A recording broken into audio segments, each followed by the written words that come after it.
ભાવનગરમાં ભાજપના પૂર્વ નગરસેવિકાને 1 વર્ષની સજા ફટકારવામાં આવી છે। 1,90,000ના ચેક રિટર્નના કેસમાં સજા ફટકારાઈ।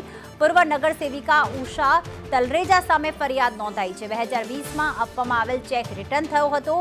1 વર્ષની સાદી કેદ અને દંડ પેટે 3,80,000 ચૂકવવા કોર્ટનો આદેશ।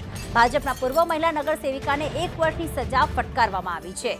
સાથે 3,80,000નો દંડ એટલે કે જેટલાનો ચેક રિટર્ન થયો હતો તેનાથી ડબલ હવે દંડ ભરવો પડશે।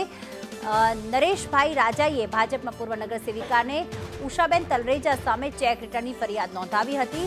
નરેશભાઈ રાજાઈને 2020માં આ ચેક આપવામાં આવ્યો હતો। રિટર્ન થતાં કોર્ટમાં ફરિયાદ નોંધાઈ હતી।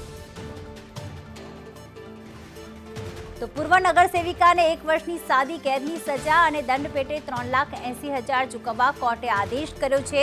2020માં આ ચેક રિટર્ન થયો હતો, ત્યારબાદ કોર્ટમાં કેસ કરવામાં આવ્યો અને આખરે 3 વર્ષ બાદ કોર્ટે 1 વર્ષની સજા ફટકારી છે। સાદી કેદની સજા ફટકારવામાં આવી છે અને દંડ પેટે 3,80,000 ચૂકવવા કોર્ટે કર્યો છે આદેશ। ભાવનગરમાં આ ઘટના બની હતી।